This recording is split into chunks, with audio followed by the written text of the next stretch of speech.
Hello DC fans, welcome back to my channel Dastaan TV. तो मेरे channel के जो लास्ट दो वीडियोस हैं वो फ्लैश मूवी पे हैं।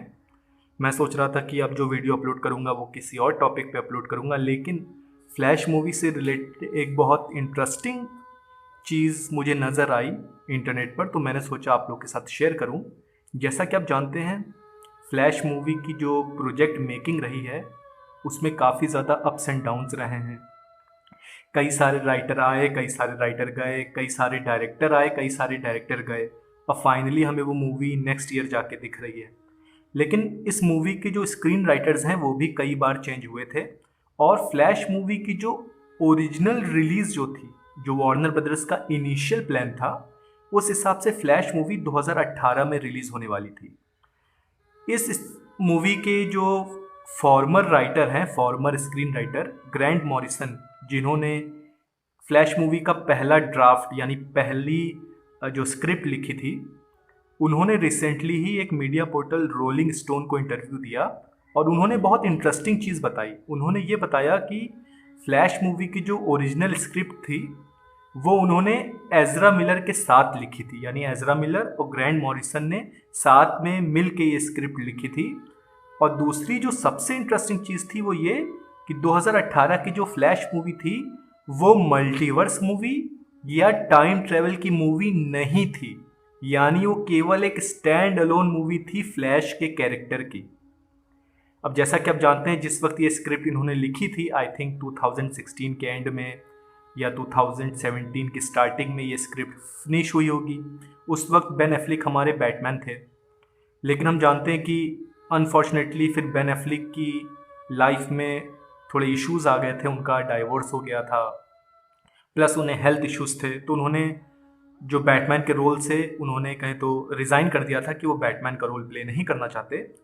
फिर वार्नर ब्रदर्स को बैटमैन को रिप्लेस करना था, तो रिप्लेस करने के लिए क्रिश्चियन बेल जो थे वो तो हम जानते हैं मार्वल के साथ कॉन्ट्रैक्ट साइन कर चुके थे। और जो रॉबर्ट पैटिंसन की बैटमैन वाली स्क्रिप्ट थी उसे मैट रीव्स स्टैंड अलोन रखना चाहते थे। तो एक ही तरीका था वार्नर ब्रदर्स के पास, वो ये कि माइकल कीटन को इंट्रोड्यूस कराया जाए और उसके लिए उन्हें फ्लैश मूवी की ज़रूरत थी जो मल्टीवर्स लेवल पे हो। और यही रीज़न था ग्रैंट मॉरिसन के हिसाब से कि वार्नर ब्रदर्स ने फ्लैश की जो स्क्रिप्ट थी, सबसे पहली स्क्रिप्ट 2018 वाली, उसे रिजेक्ट कर दिया था। और अगर ये मूवी रिलीज होती है तो काफ़ी ज़्यादा स्टैंड अलोन मूवी रहती जिसमें टाइम ट्रेवल और मल्टीवर्स वाला कॉन्सेप्ट ना होता। तो इस वीडियो में हम लोग ये डिस्कस करेंगे कि मान लीजिए वार्नर ब्रदर्स अपने इनिशियल प्लान से ही चलता, जैक स्नाइडर अभी भी जुड़े होते और बेन एफ्लेक अभी भी बैटमैन होते, तो इस मूवी में हमें क्या चीज़ नज़र आ सकती थी। तो सबसे पहले गाइज मैं आपको एक चीज़ दिखाता हूँ। ये आपको जो पिक दिख रही है, ये पिक रिलीज की थी वार्नर ब्रदर्स ने बैटमैन वर्सेस सुपरमैन के रिलीज के जस्ट पहले। ये डीसी एक्सटेंडेड यूनिवर्स का ओरिजिनल प्लान है। अगर आप इस प्लान को अगर आप देखेंगे तो आपको दिख रहा है 2018 में आपको फ्लैश मूवी दिख रही है, 2017 में आपको जस्टिस लीग का पार्ट 1 दिख रहा है और 2019 में जस्टिस लीग 2 आने वाली है, यानी जस्टिस लीग 1 जिसे हम कुछ देर के लिए स्नाइडर कट मानते हैं।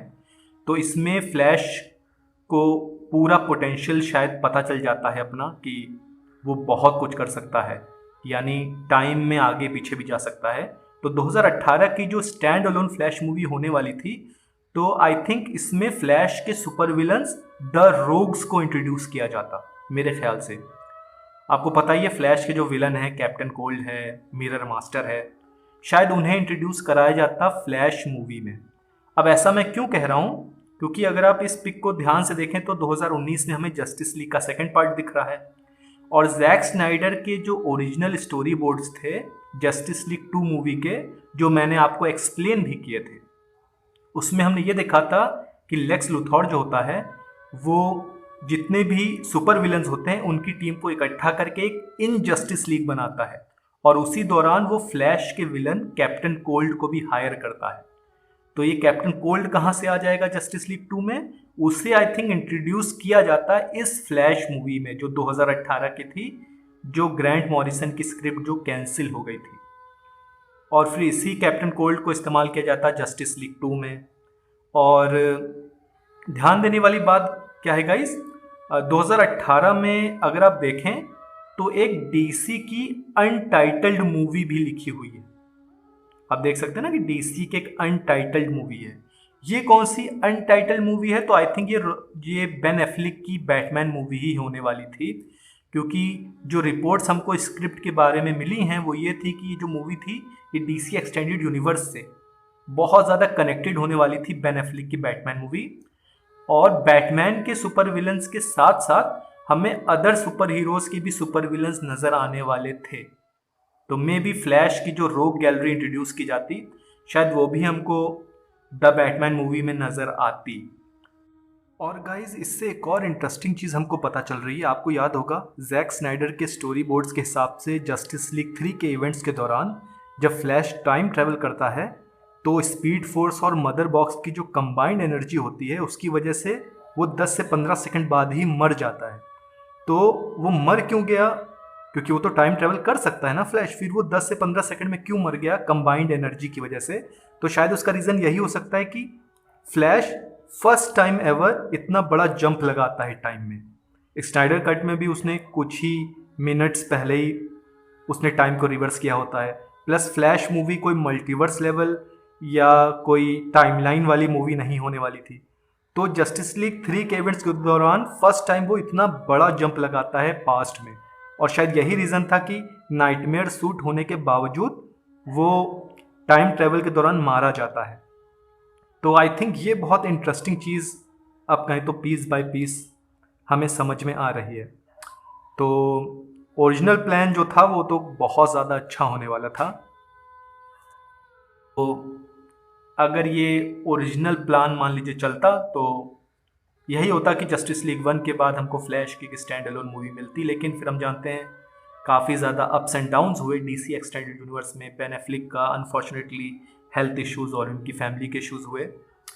लेकिन गाइस ये मूवीज़ बनती 2018 की तो आई थिंक इंटरेस्टिंग मूवी होती, रोग्स हमको देखने को मिलते। अभी तो फिलहाल देखें फ्लैश मूवी का क्या होता है, उसके बाद ही कैप्टन कोल्ड और मिरर मास्टर कभी फ्यूचर में ही हमको देखने को मिलेंगे अगर एजरा मिलर रुकेंगे तो गाइज आपका क्या ओपिनियन है इसके बारे में कि अगर ये मूवी रिलीज होती तो इस स्क्रिप्ट में क्या क्या हमको देखने को मिल सकता था? प्लीज़ कमेंट सेक्शन में ज़रूर बताइए और डीसी अपडेट्स के लिए मेरे चैनल को सब्सक्राइब करिए।